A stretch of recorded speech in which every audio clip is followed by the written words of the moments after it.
Eu queria falar um pouco com vocês sobre a igreja em Sardes, mas antes, talvez seja importante ter um contexto do que significava viver em Sardes no século I. Sardes era uma cidade que, de alguma maneira, tentava nutrir um presente cheio de nostalgias com um passado esplendoroso. Ela foi fundada aproximadamente por volta de 1200 a.C. e foi a capital de um reino muito poderoso, o reino da Lídia. Ela era situada no vale do rio Ermo e essa cidade foi edificada sobre uma das colinas entre as planícies aluviais, mais especificamente o Monte Timolo. E por que eu estou dizendo isso? Essas características faziam de Sardes uma cidade única, uma cidade muito, muito especial, porque haviam precipícios de aproximadamente 460 metros de altura. Então, imagine uma cidade construída no alto de uma montanha, e eu procurei algumas fotos no Google. Obviamente que a gente não encontra exatamente as imagens dessa cidade, mas dá para a gente ter uma ideia do que é um precipício rochoso de 400 metros de altura. Esses precipícios produziam uma bela vista. Só que, além da beleza na questão da vista panorâmica, essa condição geográfica fazia com que a cidade também fosse uma fortaleza militar natural. O fato da cidade estar situada em uma colina cercada de precipícios, uma cidade extremamente fortificada pela sua própria natureza. Além dessa característica de uma segurança pelo fato de estar no alto de uma colina, as planícies aluviais são planícies formadas pela erosão do solo rochoso dessas montanhas. Então, a ação das chuvas, derretimento de neves e outros agentes naturais faziam com que o solo pudesse se sedimentar. E então as águas dos rios levavam esses sedimentos e eles acumulavam aos pés das montanhas. Aqui surge uma outra característica dessa região, porque essas planícies aluviais são consideradas um tipo de solo mais fértil do planeta.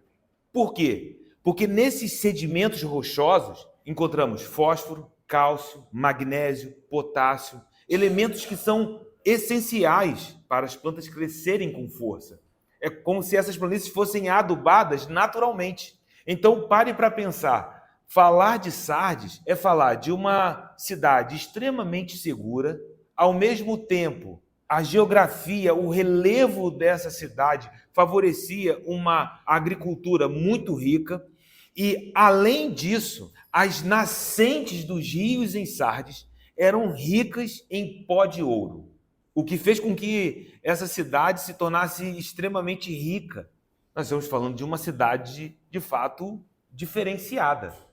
Isso fez com que a cidade de Sardes fosse uma cidade que se destacasse em glória, poder, riquezas.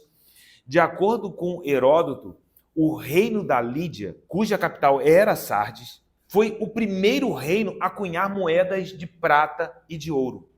Então nós estamos falando de uma região que foi o berço do comércio com moedas de prata e de ouro. O auge de Sardes se dá aproximadamente no século VII a.C., durante o governo de um rei chamado Giges. Nesse período, Sardes ficou muito conhecida pelo seu poderio militar, riquezas. De fato, se tornou uma potência militar que raramente perdia uma batalha.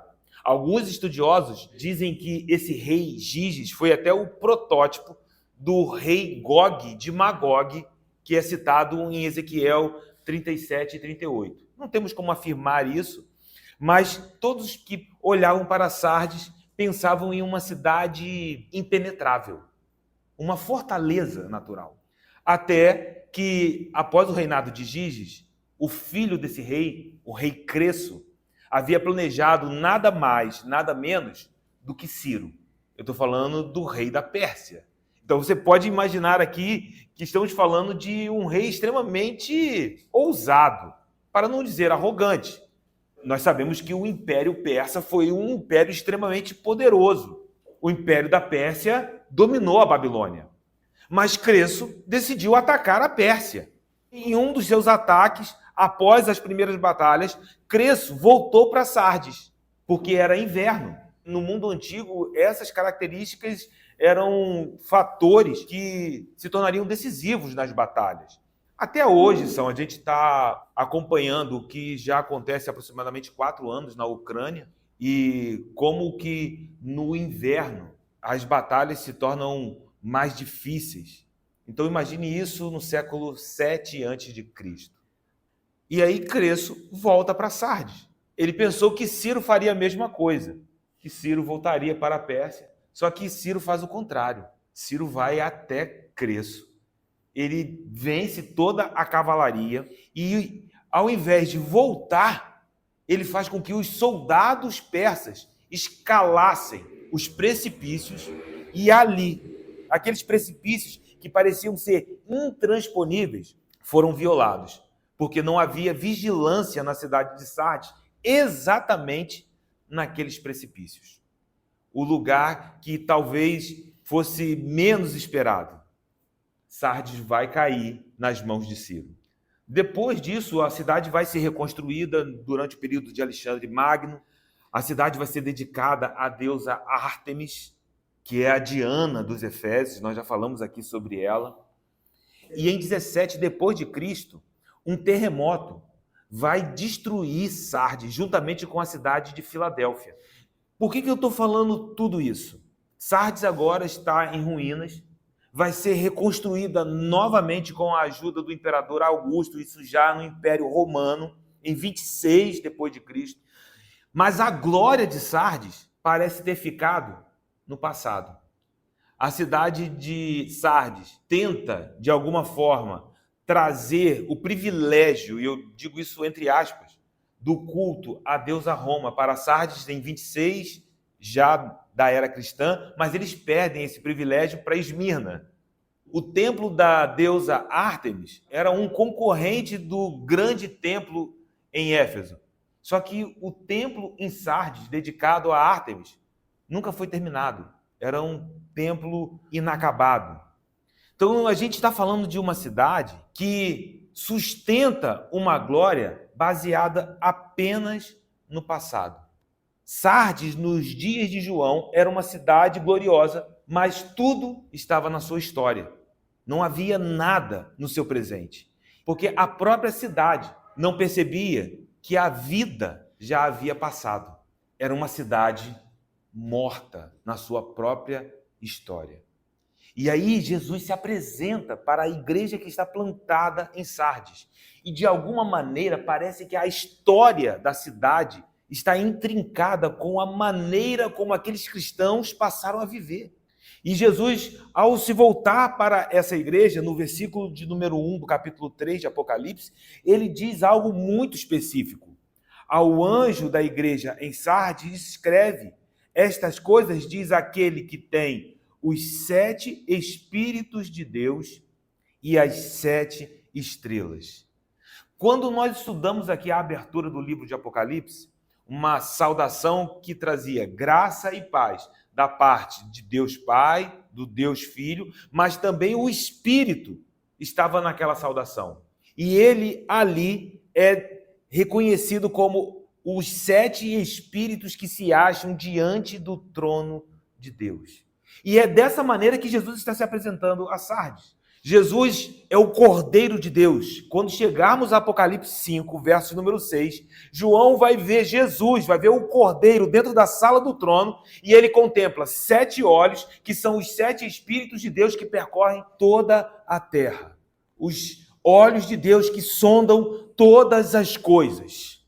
Esses olhos que estão sobre nós aqui nessa noite. Dessa maneira, Jesus se apresenta à igreja em Sardes. Mas essa imagem não é uma imagem que surge no livro de Apocalipse.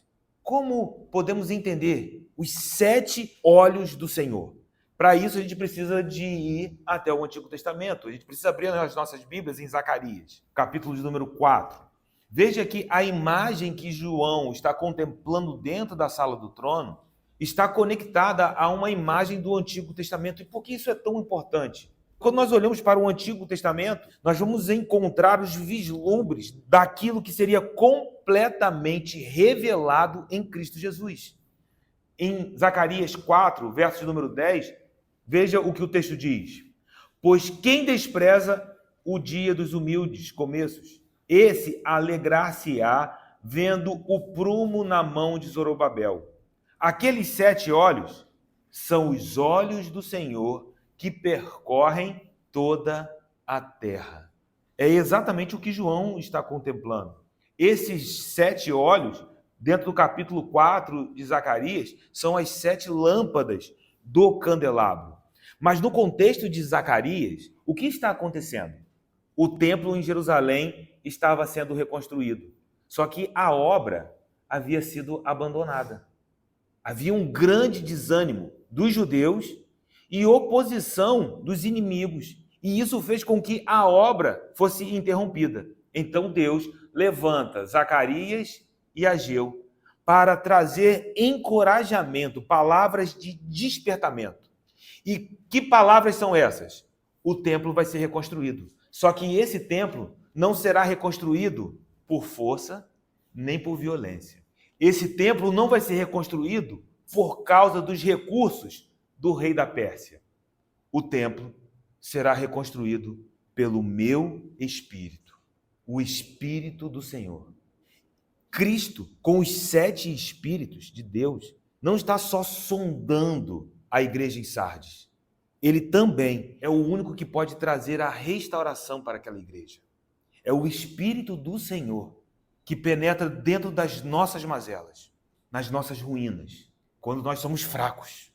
Lá está o Espírito do Senhor, nos visitando, nos restaurando, nos colocando de pé.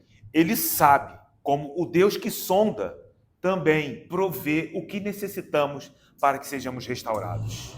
Então, olhar para o Cristo, que tem os 7 Espíritos de Deus, não é só apenas um raio-x.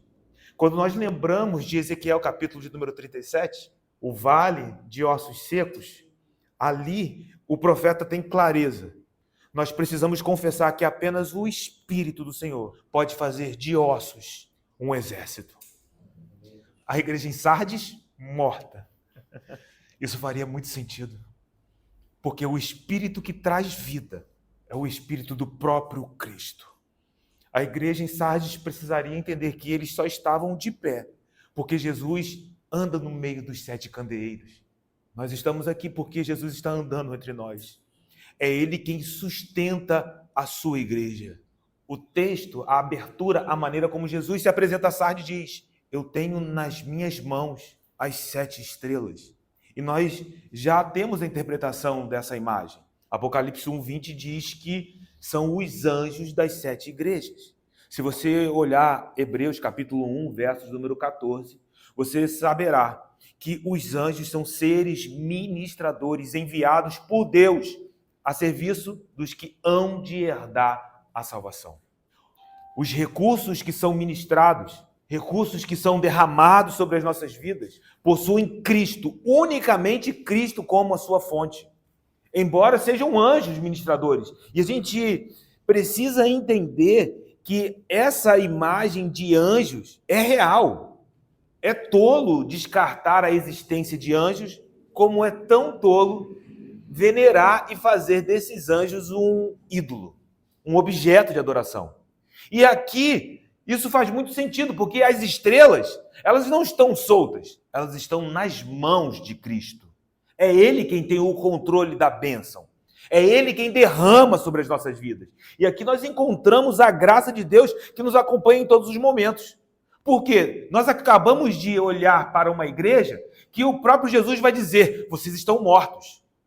Mas ainda assim, uma igreja afundada em comodismo espiritual. Encontramos Jesus zelando por ela e trazendo os recursos necessários para que essa igreja fosse despertada desse sono. É Jesus que não desiste de nós. E eu vou dizer que olhar para as cartas dirigidas às 7 igrejas é ouvir a mensagem de Cristo aos nossos corações. Porque existem áreas dentro dos nossos corações, em nossas vidas, em nossas jornadas, em que eu tenho certeza absoluta que Deus quer trazer despertamento. Ele quer que eu venha perceber, que eu venha acordar. Ele quer que os meus olhos sejam abertos para as realidades espirituais. E a minha oração é: Senhor, abre os meus olhos. Não me deixe enganado em meus próprios desejos, no meu próprio coração. A igreja em Sardes dizia estar viva. Era assim que eles se viam. Eles tinham uma reputação de igreja viva. Tens nome de vivos, mas estão mortos. Essa exortação provavelmente é devida por causa da reputação, mas a vida havia se esgotado. Estava no passado. Era apenas fama. Conhecer a Deus promove intimidade, mas apenas prosseguir em conhecê-lo sustentará essa intimidade. Talvez você tenha algum amigo, uma pessoa próxima de você, que você tem certa intimidade com essa pessoa. Mas se ela se mudar e ficar 10 anos em outra cidade, em outro estado, em outro país, e você não ter mais esse contato que você tem com essa pessoa, e depois de 10 anos reencontrá-la, certamente você não vai ter mais a mesma intimidade. Porque intimidade se sustenta quando prosseguimos em conhecer. Sardes tem aparência de sal, mas quando é levado à boca, é insípido. Não tem sabor. Só parece ser sal. E aí, quando olhamos o Sermão do Monte, Mateus capítulo 5, versos de número 13, nós sabemos, não é nem para que serve, mas para que resta. É ser jogado fora. Tem aparência, todo mundo olha, é sal, mas se não tiver sabor e você colocar na comida, não vai servir de nada. É como a figueira que Jesus encontrou em Mateus capítulo de número 21. O verso número 18 diz: cedo de manhã, ao voltar para a cidade, teve fome. E vendo uma figueira à beira do caminho, aproximou-se dela, e não tendo achado senão folhas, disse-lhe: nunca mais nasça fruto de ti. E a figueira secou imediatamente. Alguns se confundem com o fato desse episódio ter ocorrido em uma estação que não era a estação de figos, porque Marcos traz esse detalhe. E aí as pessoas às vezes se perguntam: mas Zeca, se não era uma estação de figos, por que que Jesus amaldiçoou aquela figueira? E aqui está o ponto. Porque na estação de figos, quando a figueira está frutificando, ela também se torna frondosa com as suas folhagens. Então Jesus foi até a árvore, não porque era a estação de figos, mas porque ela tinha folhas. E o fato dela ter folhas sugeria que tinha frutos. Então, a lição não é sobre o fruto em qualquer estação. A lição é uma vida que promete fruto, mas não produz nenhum. Tem folha, tem aparência. Não era estação de figos, mas tem folha. Se a figueira tem folha, tem fruto. Por isso Jesus foi até ela. O título cristãos são folhas. A pergunta é: estão encontrando os frutos em nós? O que encontram quando param para conversar conosco? Quando sentam à mesa conosco? O que a minha esposa encontra na minha vida? O que as nossas famílias encontram em nós? Porque nós temos folhas. As pessoas olham e dizem: é cristão. Talvez, se não for uma pessoa da igreja, é crente. Por quê? Porque tem folhas. Jesus estava chamando a igreja em Sardes para uma vida frutífera. Parece que eles se tornaram uma igreja de plástico, sabe? Passaram a trocar o contínuo relacionamento com Cristo por algo simulado, por algo que era meramente aparências. Eu não posso substituir o meu relacionamento com Cristo por mero conhecimento humano, sabe? Eu não estou falando aqui que se a gente estudar a Bíblia, ler... Não, eu estou falando de relacionamento. Eu amo estudar a palavra, mas o conhecimento humano passa. E o Senhor tem me ensinado uma coisa muito linda aqui no Imersão, porque o Imersão já acontece há aproximadamente 12 anos. E se você me perguntar: Zeca, você lembra de tudo que você ministrou? Eu vou te dizer: não, eu não lembro. Entretanto, eu posso ver que a transformação que essas palavras provocaram na minha vida continuam ecoando. Não é conhecimento. A nossa memória vai passar, mas a transformação que o Espírito produz em nós é eterna. E eu amo isso. Eu não quero ser aquele cara que bate no peito e diz, eu faço, eu estou aí, é isso mesmo, coloca na minha mão. Não, não quero. Eu quero cultivar um relacionamento genuíno com Cristo. Eu estou vivendo para isso. Eu não posso substituir o meu relacionamento com Cristo por ativismo religioso. Não posso substituir o meu relacionamento com Cristo por uma reputação que eu adquiri no passado. Essas coisas passam. Jesus está nos chamando aos seus pés, onde nós aprendemos todos os dias com Ele. E muitas vezes aprendemos vendo Jesus quebrar o que pensamos conhecer. É exatamente nesse ponto que descobrimos que não se trata de quantidade de programações, de quantos livros nós escrevemos, que nós lemos, que somos capazes de fazer. Essas coisas só massageiam a nossa capacidade de logística, a nossa capacidade de programar. Mas quando nós olhamos para Cristo, encontramos tudo que nós precisamos. Sabe, não adianta dizer, mas eu já vivi muita coisa. Meu irmão, o quanto nós já fizemos no passado, se isso produziu algum tipo de reputação, glórias a Deus. Mas o presente não se baseia na reputação do passado. Eu já tive a oportunidade de viver coisas incríveis com Cristo. Sabe, Deus me deu a oportunidade de tocar em lugares incríveis, de estar ministrando, escrevendo, ensinando, caminhando junto com a minha família. Mas se eu baseasse a minha jornada nessas coisas para sustentar o meu relacionamento com o Senhor, eu estava me enganando. Eu não estou dizendo que a gente deve esquecer aquilo que nós fizemos, mas eu estou afirmando que essas coisas que nós já vivemos, elas não podem substituir o que Deus quer fazer agora, nesse tempo. Eu amo uma passagem de Isaías 43, nos versos 16 e 19. É um texto muito conhecido, mas vem ao encontro da vida da igreja em Sardes. Isaías, capítulo número 43, verso de número 16. Assim diz o Senhor, o que outrora preparou um caminho no mar e nas águas impetuosas uma vereda. O que fez sair o carro e o cavalo, o exército e a força, jazem juntamente lá e jamais se levantarão. Estão extintos, apagados como uma torcida. Você sabe do que Isaías está falando aqui. Ele está falando do Egito, ele está falando de Faraó, ele está falando dos cavaleiros de Faraó que foram tragados no Mar Vermelho. Mas aí o verso número 18 diz: não vos lembreis das coisas passadas, nem considereis as antigas. Mas foram bênçãos, foram histórias incríveis, foram momentos extraordinários em nossa jornada. Aí o que Deus diz? Eis que faço coisa nova, que está saindo à luz. Não percebeis? Eis que porém um caminho no deserto e rios no ermo. O que Deus está dizendo através do profeta Isaías?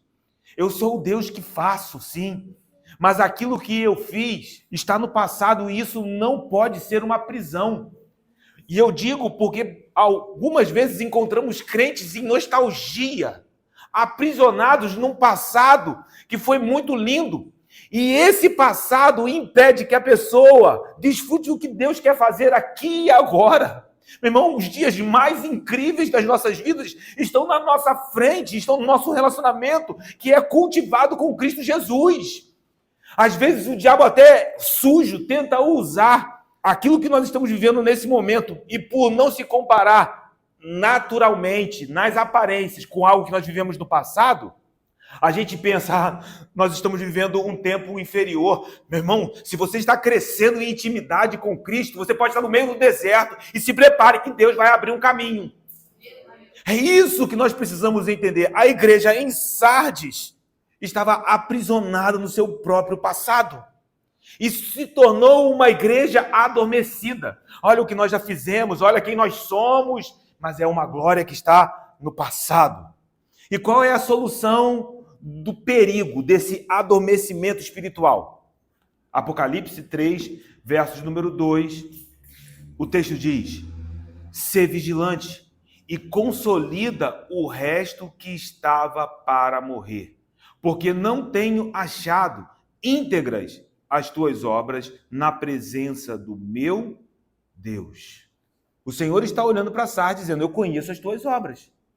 E lembra quando eu disse que conhecer as obras não significa apenas aquilo de bom que fazemos, mas significa a integralidade das nossas vidas?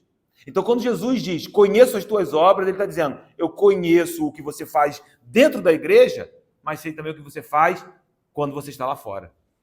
E as obras estão incompletas, elas não são íntegras. O chamado agora é o despertamento. Como sair desse lugar tão perigoso? A primeira ordem está aqui no verso número 2. Sejam vigilantes, estejam atentos. A igreja em Sardes parece ter caído como a própria cidade caiu nos dias de Creso. Lembra dos soldados persas que penetraram a cidade pelos precipícios intransponíveis, onde ninguém pensava ser possível? A falta de vigilância nos penhascos foi exatamente a pedra de tropeço para a arrogância daquele rei. A gente tem uma figura na mitologia grega que é a armadura de Aquiles. E a armadura de Aquiles, na mitologia grega, é uma armadura poderosa. Contudo, ela tinha um ponto vulnerável, um ponto fraco, que estava exatamente no calcanhar. Por isso a expressão calcanhar de Aquiles. E foi exatamente nesse ponto que Aquiles foi golpeado e vencido. Então, o primeiro chamado à igreja em Sardes é: feche as brechas, seja vigilante. E quando a gente abre 1 Coríntios, capítulo 10, no verso de número 12, Paulo se dirige a essa igreja e diz, eu gosto muito desse versículo, Paulo diz: aquele, pois, que pensa está de pé, veja que não caia. Não é nem aquele que está de pé. E note como o que Paulo está falando aqui é de arrogância. É aquele que se julga de pé. É aquele que se considera estar de pé. E então Paulo traz uma exortação de vigilância. Vigie. Se você se julga estar de pé, cuide para que você não caia. E o que me chama a atenção aqui é que Paulo está falando num contexto escatológico. Se você ler o verso número 11... olha o que o texto diz. Estas coisas lhes sobrevieram como exemplos. Paulo falou do povo de Israel no Antigo Testamento e ele diz que essas coisas que aconteceram com Israel lá vieram para exemplos para nós. Essas coisas foram escritas para advertência nossa, de nós outros, sobre quem, o quê? Os fins dos séculos têm chegado. Paulo está falando de sobriedade no tempo do fim. E isso precisa, de alguma forma, chamar a nossa atenção. A vigilância no Novo Testamento frequentemente está conectada à prontidão necessária para o retorno do Senhor. É sede sóbrios e vigilantes. A gente não sabe o dia nem a hora. Existem vários textos, Marcos capítulo 13, 35, 37, Mateus 24, 42, Mateus 25, 13, 1 Tessalonicenses 5, 6, 1 Pedro 1, 13. Vamos ler Mateus 25, 13. O contexto é muito conhecido. A parábola das 10 virgens. E veja o chamado ético feito no final da explicação dessa parábola. É como se fosse uma explicação ética. O assunto da parábola. Jesus diz: vigiai, porque não sabeis o dia nem a hora. O contexto da parábola é conhecido. 5 virgens prudentes, 5 virgens insensatas. 5 tinham azeite para aguardar o noivo e 5 não tinham. E o ponto, o ensino dessa parábola é: você precisa estar vigilante. Que tipo de relacionamento nós estamos cultivando? Qual é o modelo de vigilância? Meu irmão, ser vigilante não é, olha, eu estou na igreja todo dia. Não é isso, pelo amor de Deus. Eu vou te dizer que talvez aqui é mais fácil vigiar. Quem nos dera que Jesus voltasse no momento em que nós estivéssemos no culto. Talvez muitos conseguiriam até escapar. Mas eu vou te dizer que a vigilância, ela é necessária lá fora. E aí eu reforço a pergunta: que tipo de relacionamento nós estamos cultivando quando nós estamos fora da igreja? Qual é o tipo de conteúdo que eu acesso nas minhas redes sociais? Como que eu estou administrando as minhas posses? Isso é vigilância. De que maneira eu posso caminhar aguardando, estando atento a esse dia? Será que existe alguma situação na minha vida que o inimigo está pondo um laço para tentar me aprisionar? Como eu estou tratando a minha esposa? Vigilância. É muito sério. Essas perguntas são muito pessoais e eu creio que existem outras que o próprio Espírito nos fará. Nós somos uma figueira cheia de folhas e Jesus está voltando para encontrar os seus frutos. A pergunta é: o que ele encontrará? O que ele vai ver em mim? O segundo imperativo dado à igreja em Sardes é: consolida o resto que estava para morrer. Por quê? Porque não tenho achado íntegras as suas obras na presença do meu Deus. Talvez Jesus estava olhando para a igreja em Sardes e muitos já tivessem mortos espiritualmente. Mas havia alguns que ainda restaram. Mesmo em estado de sonolência espiritual terminal, Jesus está dizendo: olha, eles ainda podem ser acordados. Eles podem ser despertados. Hernandes Dias Lopes nos alerta dizendo que nós não devemos nos enganar com Sardes. E aí eu trouxe uma citação do seu comentário em que ele diz: ela, a igreja em Sardes, não é o que o mundo chamaria de igreja morta. Olha isso. Talvez ela fosse considerada viva, até mesmo pelas igrejas irmãs. Todos a reputavam como igreja viva, florescente. Todos, com exceção Cristo. Então, talvez alguns olhassem para Sardes e diriam: olha, tá uma igreja avivada, uma igreja viva, uma igreja florescente, uma igreja gloriosa. Todos, mas exceto Cristo. Isso me despedaça, irmãos, porque talvez as pessoas olhem para o Zeca e digam: olha que incrível, que bênção. Mas o que será decisivo é o que Cristo dirá ao meu respeito. Eu acho que aqui está a lição que Samuel aprendeu no dia em que ele foi ungir Davi lá na casa de Jessé. Samuel, não atente para a aparência. Ele está falando dos irmãos de Davi. Ele olhou para Eliabe e disse: é ele. E aí Deus diz para Samuel: não, Samuel, eu já rejeitei ele, porque o Senhor não vê como o homem vê. Porque o homem vê o exterior, porém o Senhor contempla o coração. Ele está contemplando os nossos corações aqui nessa noite. Sabe, todas as nossas obras estão, não só estarão, elas já estão diante do Eterno. Isso deve nos assombrar, porque algumas pessoas podem pensar: olha, as obras mortas, essas coisas não sobem até a presença de Deus não, hein? Eu acho que o Imersão aqui hoje vai corrigir a nossa perspectiva. Posso dizer uma coisa? Obras mortas sobem sim, tá? E permanecem diante dele. Porque o que Jesus está dizendo é: essas obras não íntegras estão na presença do meu Deus. É porque a gente pensa: essas coisas nem sobem, não. Sobem. E ele nos perguntará sobre essas obras. Porque as obras de Sardes não foram encontradas íntegras. Ou seja, eram só folhas. Mas eu não quero ter só folhas no meu relacionamento com Jesus. Isso seria a minha ruína. Isso é se enganar. Mas eu declaro em nome de Jesus que haja o fruto do Espírito em nós.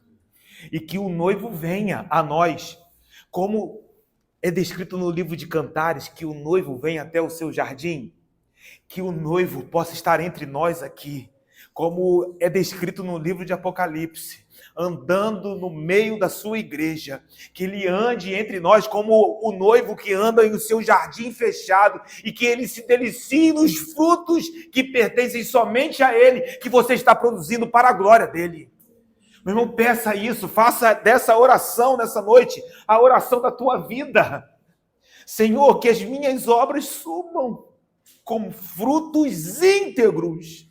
Eu peço a ajuda do Espírito, meu irmão. Como não se sentir constrangido, desafiado com essa palavra? porque nós vamos estar diante dele no grande dia, só que esses olhos já estão nos sondando aqui agora. E à medida que esses olhos nos sondam, os 7 Espíritos de Deus, eu quero dizer, meu irmão, há boas notícias. Porque esses olhos que nos sondam, que nos conhecem, é o mesmo Espírito que traz vida para que possamos romper na nossa vida espiritual. Para que nós possamos romper em nosso relacionamento com Ele. Eu creio, meu irmão, que há uma estação de romper, de destravar, de realidades sobrenaturais que estão reservadas para nós.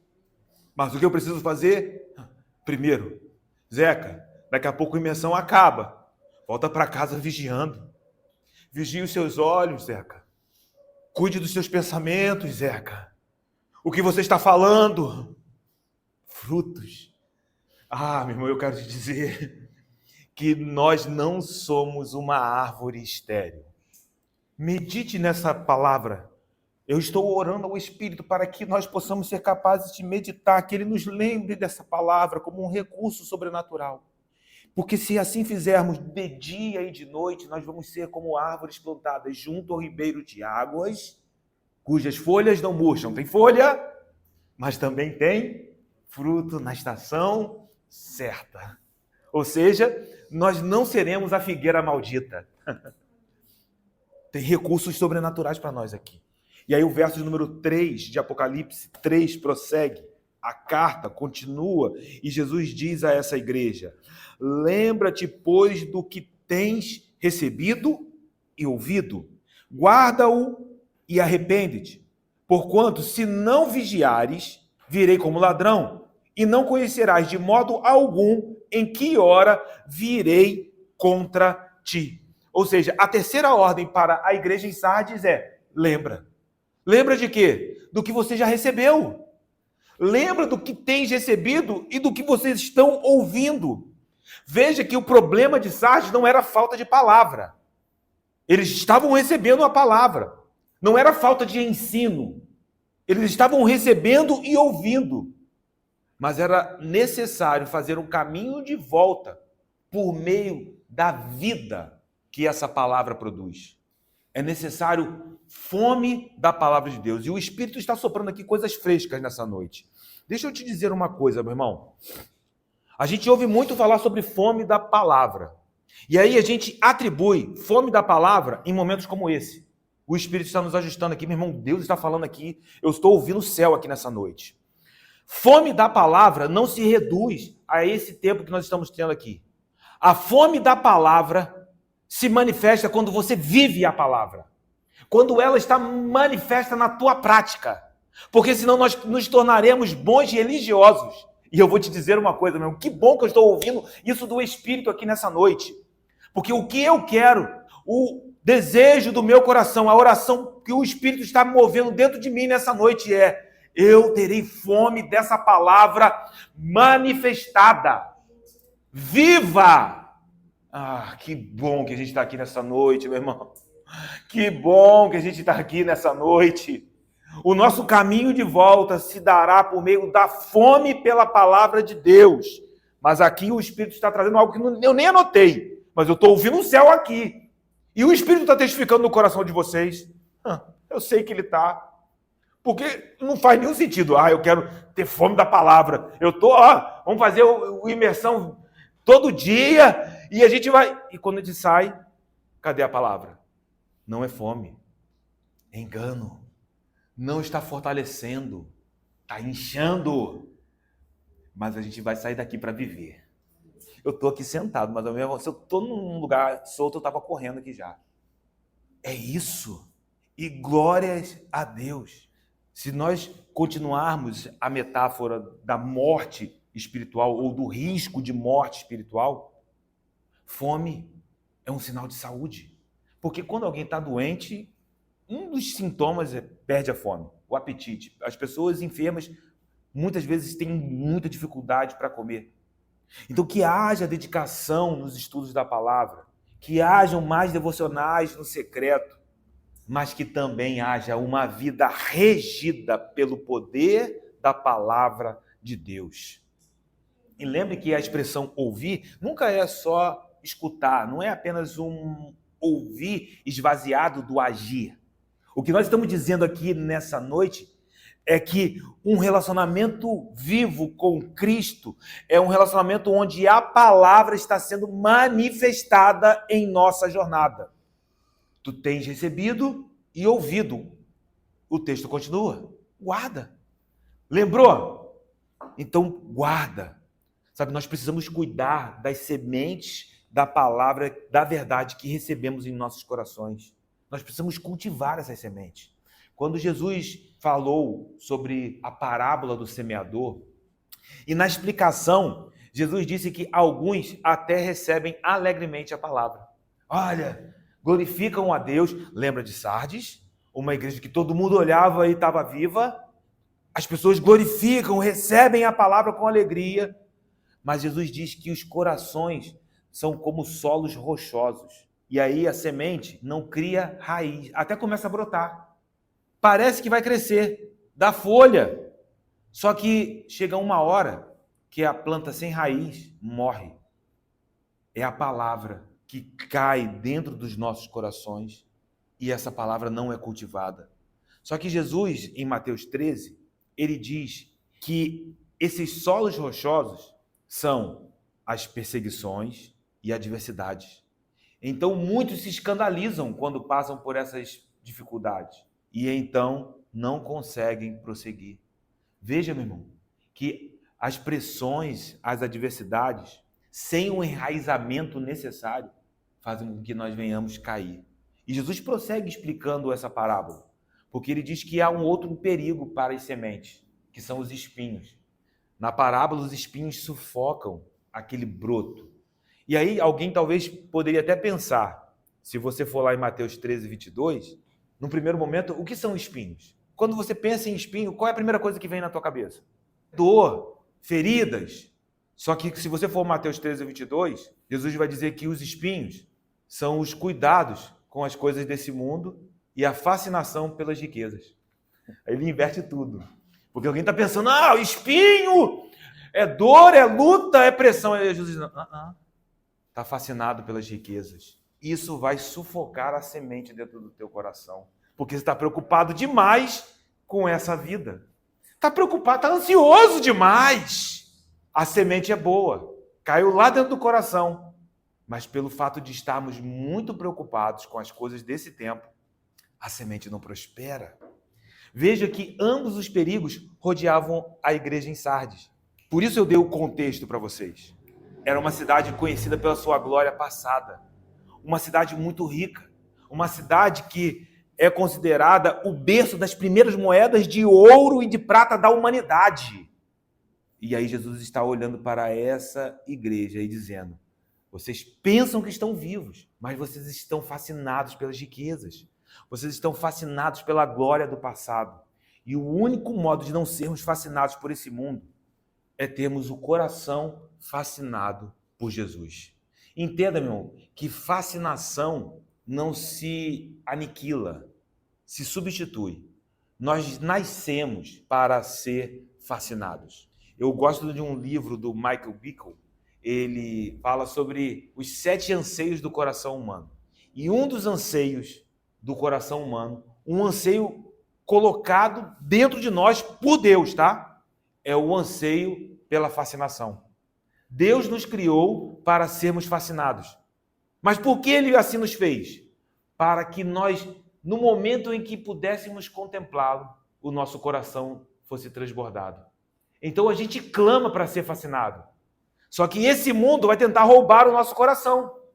E a única maneira de respondermos a esse anseio é, Senhor, que os meus olhos estejam em Ti e que nada mais. Sabe aquela canção que diz, uma vez que eu coloquei os meus olhos em Ti, é isso. Nada mais me satisfaz. Ele nos deu, irmão, o coração dele. E é dessa maneira que os nossos corações serão tenros e sensíveis ao Espírito, porque o nosso coração sem Cristo era pedra.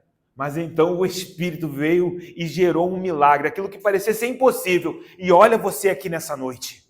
Então Jesus olhou para aquela igreja e veja, nós estamos na 5ª igreja. Jesus não exortou Sardes por causa de heresias. Jesus não disse, olha, tem falsos mestres aí.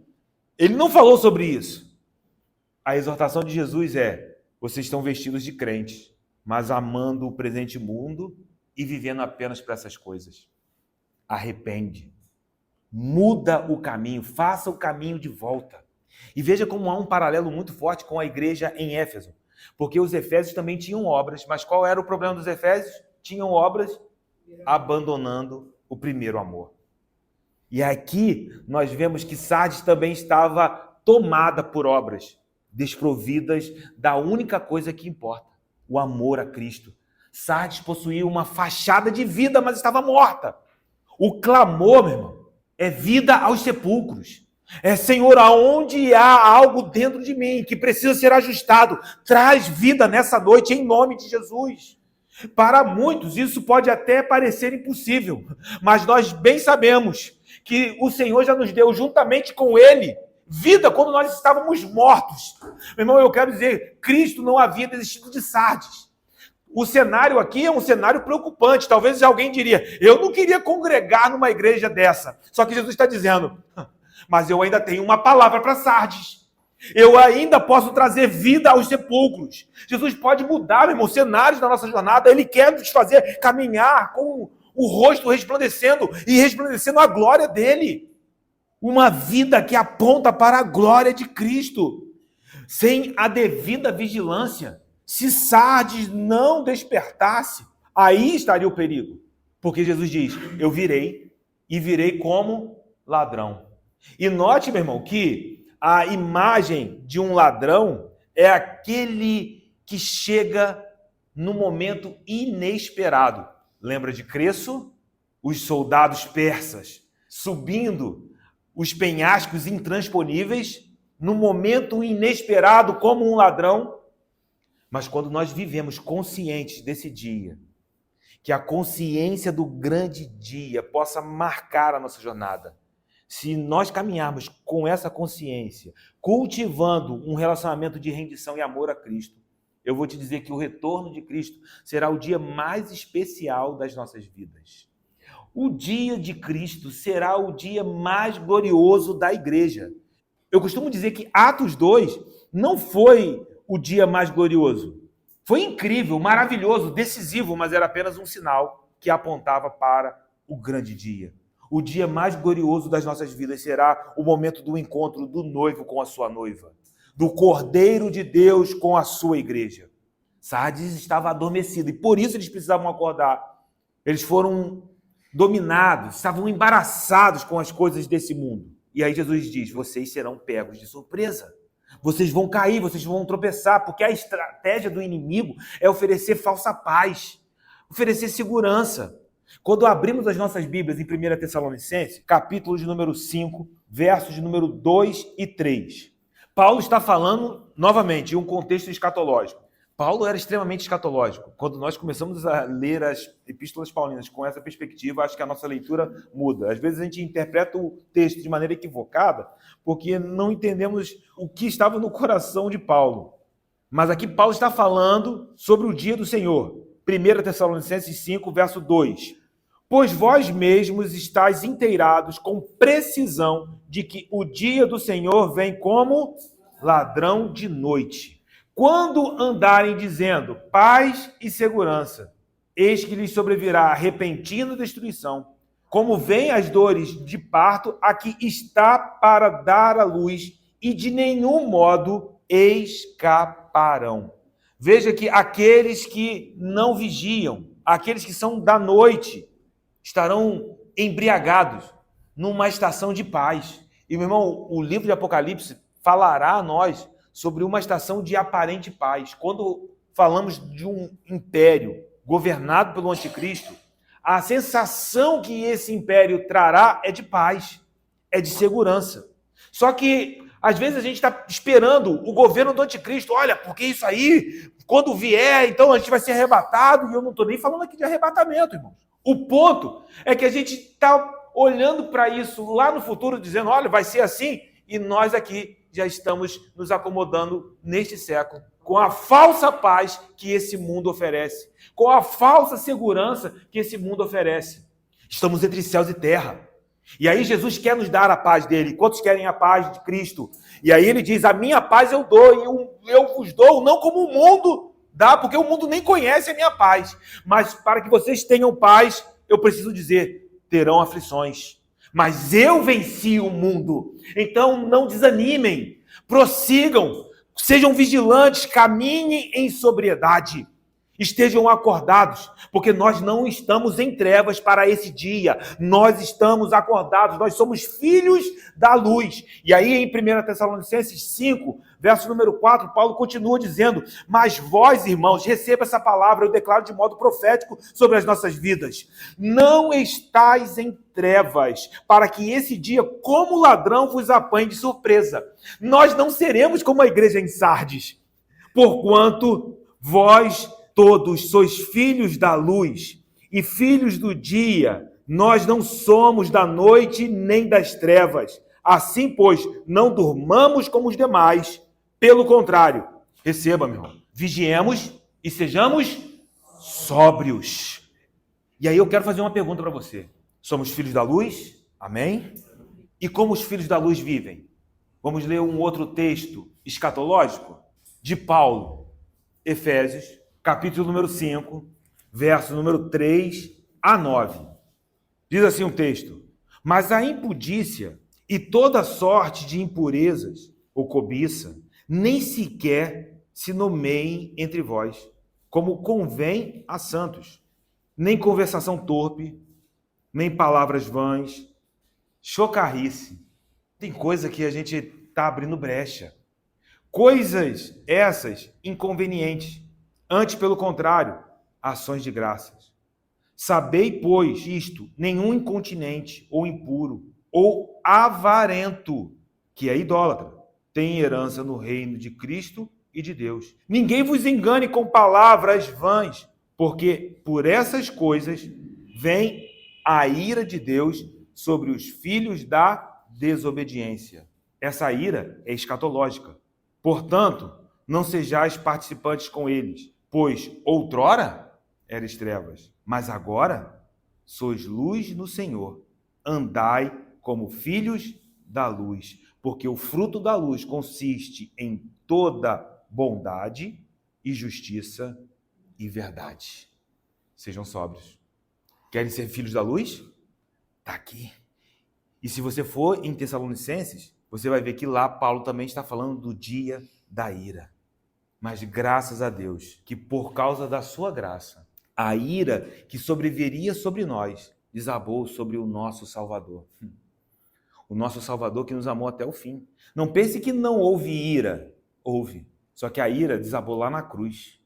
E se isso enche os nossos corações de gratidão, eu acho que isso é uma gratidão indizível. Não tem como expressar essa gratidão em palavras. Expresse essa gratidão vivendo para encontrá-lo. Quer ser grato a Jesus? Viva para encontrá-lo. Para você um dia estar diante dele e dizer, obrigado. Vivamos como filhos da luz. Apocalipse 3, verso 4, prossegue.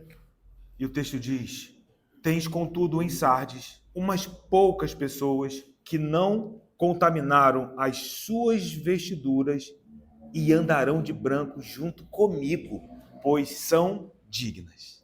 Veja que em Sardes, muitos, e não poucos, muitos estavam mortos espiritualmente. O texto que nós acabamos de ler diz que havia um restante que estava para morrer espiritualmente, dominados pelas suas obras infrutíferas e talvez até satisfeitos com ela, porque eles se achavam vivos, então estavam satisfeitos. Então tinham os mortos, alguns que estavam para morrer, mas havia ainda, e aqui me chama a atenção, umas poucas pessoas que não contaminaram as suas vestiduras. Um povo que entendeu que o processo de santificação é um privilégio. Às vezes a gente lida com santificação e a gente pensa, a santificação é um desafio, é um fardo, eu preciso viver. Entenda, meu irmão, que santificação é se parecer com o santo, com ele. 1 Pedro diz isso, Levítico, nós estudamos aqui, sede santos, não é porque você é santo, é porque ele é. o que ele diz? Se pareçam comigo. Eu quero avançar nesse lugar de santificação. Nós estamos falando do caráter do próprio Cristo sendo formado em nós, e não existe maior alegria, não existe maior honra, privilégio para um cristão do que ter o próprio Jesus em sua vida, em suas falas, em suas atitudes. A imagem aqui é de vestes não contaminadas. Isso tem a origem no Antigo Testamento. A linguagem é veterotestamentária, porque os sacerdotes precisavam manter as suas vestes limpas como um símbolo, como um sinal de pureza. E hoje? Hoje essa pureza é cultivada quando nós vivemos a palavra, quando nós vivemos em amor por Jesus. E aí, entenda, meu irmão, para que tenhamos clareza. João capítulo 14, verso de número 21, Jesus nos diz: aquele que me ama, quem é? É o que tem os meus mandamentos e os guarda. Não é aquele que diz, Senhor, eu te amo. É aquele que tem os meus mandamentos e pratica. É aquele que ouve a minha palavra e a palavra está viva. É aquele que vai embora, a imersão acabou, mas a palavra continua transbordando. Que assim seja em nossa jornada para a glória de Deus. É assim que nós seremos capazes de manter as nossas vestes não contaminadas. E lá em João 14, 21, Jesus diz, e eu me manifestarei a ele. Aqueles que me amam, eu me manifestarei. Irmão, Jesus se manifestará a nós. Nós já temos recebido essa bênção como primeiros frutos, porque nós já temos a presença do Espírito habitando em nós, mas um dia essa bênção alcançará sua consumação plena e nós andaremos, o que está escrito no versículo 4, nós andaremos juntamente com ele vestidos de branco. Ah, meu irmão, que isso encha o teu coração de esperanças. Que essa seja a recompensa da tua vida. Que essa seja a causa de estarmos aqui nessa noite. Que eu possa voltar para casa dizendo, Senhor, eu fui até a imersão hoje. Porque um dia eu estarei caminhando juntamente contigo de branco. E essa recompensa será dada àqueles que foram encontrados dignos. A palavra digno vem do grego axios, que significa aquilo que é pesado, que tem peso, ou que tem o peso de outra coisa de valor semelhante. Quando nós abrimos as nossas Bíblias em Colossenses, capítulo 1, verso de número 9, veja o que Paulo diz. Por essa razão, também nós, desde o dia em que o ouvimos, não cessamos de orar por vós e de pedir que transbordeis de pleno conhecimento da sua vontade em toda sabedoria e entendimento espiritual. Mas para quê? Olha a sequência. A fim de viver de modo, marca isso na tua Bíblia, digno do Senhor. Ele está dizendo, vocês caminharão de modo em que vocês comunicarão a vida do próprio Cristo.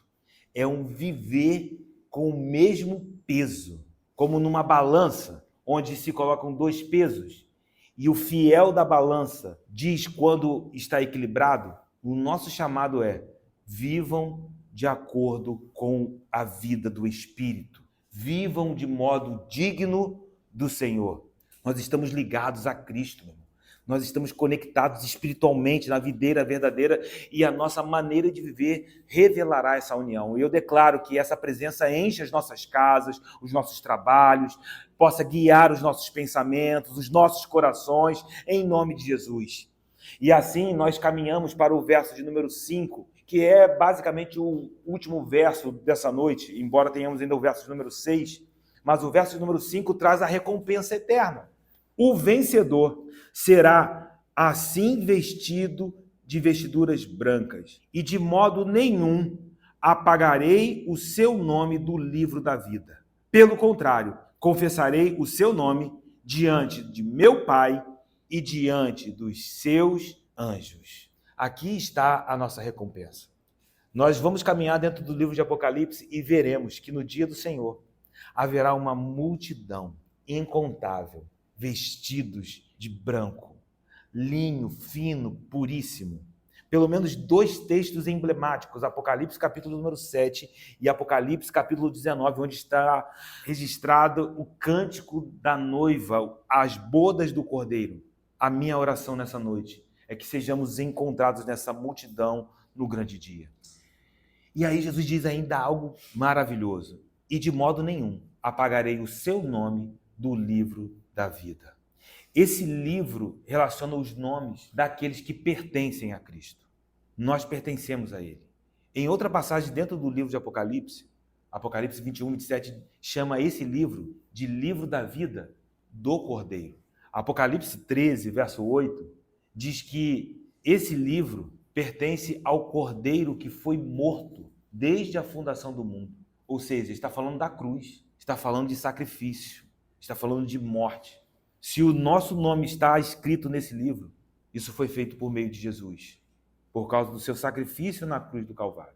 Só que aqui a gente precisa equilibrar essa passagem de maneira correta, porque o versículo de número 4 precisa ser preservado aqui. Por que, Zeca?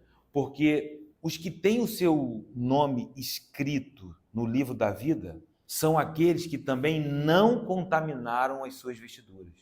Jesus escreve o nosso nome, mas nós precisamos viver de acordo com essa posição.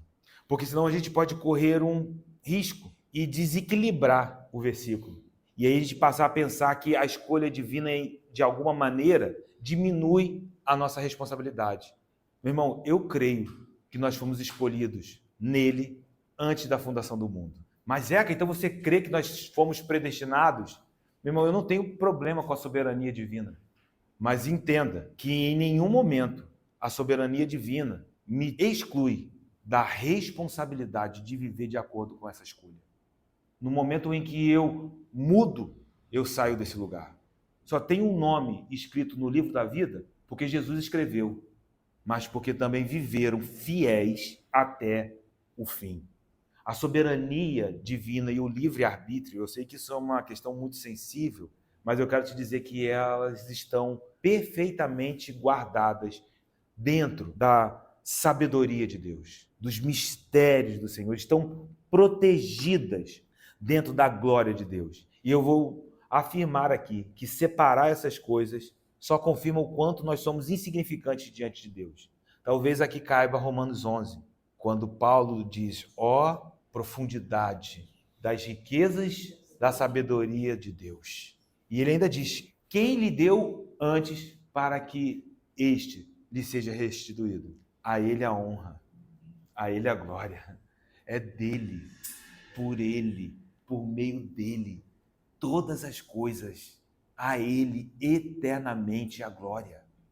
Então, o verso número 5 precisa ser lido de acordo com o verso número 4. Se a gente isolar o texto, a gente cai, por um lado, do perigo de uma predestinação extremista, e do outro, que a gente tem toda a responsabilidade e que Deus não nos escolheu. A gente estaria simplesmente indo contra o que a palavra de Deus diz. E então a gente vai para o final. Se nós estamos em Cristo, meu irmão, nós precisamos guardar os nossos corações nele. Sabe, não é sobre o que somos capazes de fazer. A nossa alegria está nele. Chegará um dia em que eu não estarei mais sentado aqui com vocês ensinando. Haverá outros. E que assim seja até que Cristo volte. Mas quando todas as coisas passarem, lá estará Cristo, a rocha. Quando os discípulos voltaram daquela missão em que Jesus os enviou e eles curaram, expulsaram demônios, eles voltaram radiantes, dizendo: olha, nós curamos, expulsamos demônios, nós fizemos um monte de coisas. Aí Jesus: peraí, não se alegrem por isso. Se alegrem por terem os seus nomes escritos nos céus. Ele está apontando para esse livro. Então, como nós devemos viver diante de tudo isso? Sejamos fiéis. A obra está em nossas mãos. E eu tenho aprendido uma oração com o Espírito. Eu sempre gosto de compartilhar as orações que o Espírito me ensina. E uma das orações é que o Espírito fará a obra dele prosperar em nossas mãos. Vamos aprender a orar dessa forma. Não é a minha obra, mas que a obra dele prospere em suas mãos. É assim que nós viveremos, amando a Cristo, vivendo de modo digno. Jesus disse que o bom discípulo ele não se põe acima do mestre. Você quer ser um bom discípulo? Só viva como o mestre viveu. Só isso. E como Cristo viveu? Sendo perseguido, sofrendo. Porém, esse foi o caminho do triunfo. Que o temor do Senhor nos conduza em cada passo da nossa jornada. com a certeza, com a convicção de que se não o negarmos, isso é Mateus 10, dos versos 30 a 33, se nós não o negarmos, ele confessará o nosso nome. É o que Jesus disse à igreja de Sardes. Esses poucos, os fiéis, ele confessará o nosso nome diante do Pai dos anjos. Meu irmão, você está entendendo o que eu estou dizendo nessa noite? O chamado feito à igreja de Sardes é um chamado feito a nós nessa noite. Porque o verso número 6 diz: e aquele que tem ouvidos, ouça o que o Espírito diz às igrejas. É para nós. A lista de nomes na ata de uma igreja não garante que ninguém esteja com o nome no livro do Cordeiro. Não. Apenas aqueles que confessam, aqueles que se submetem ao senhorio de Cristo. Estes preservarão alvas as suas vestes. E então, nesse lugar, haverá novidade de vida. Eu oro ao Espírito nessa noite, porque o nosso relacionamento com Cristo vai avançar. Você tem pedido a Deus para crescer em amor, no seu relacionamento, que seja mais íntimo, mais profundo. Eu quero dizer mesmo, tem novidade de vida para nós aqui nessa noite. Ele já está fazendo coisas novas. Ele já começou. Vocês já podem perceber, lembra de Isaías 44? Já está em nossas mãos. O que nós precisamos fazer, Senhor, me leva a esse lugar de intimidade. Ajuste as condutas, me mostre o que precisa ser deixado e que possamos voltar para as nossas casas transbordando e crendo, meu irmão, que aquilo que ele começou, certamente ele completará. Ele não desistiu da igreja de Sardes. Por quê? Porque ele é cheio de graça, bondade, misericórdia. Ele não desistiu de mim. Ele continua insistindo, ele continua trabalhando sobre a minha vida. Então renda o seu coração ao Espírito. Abra suas mãos nessa noite, porque há coisas novas sendo derramadas sobre as nossas vidas. Pai, muito obrigado, porque nós voltamos para as nossas casas com novidade de vida. Não estamos presos no passado, porque há coisas...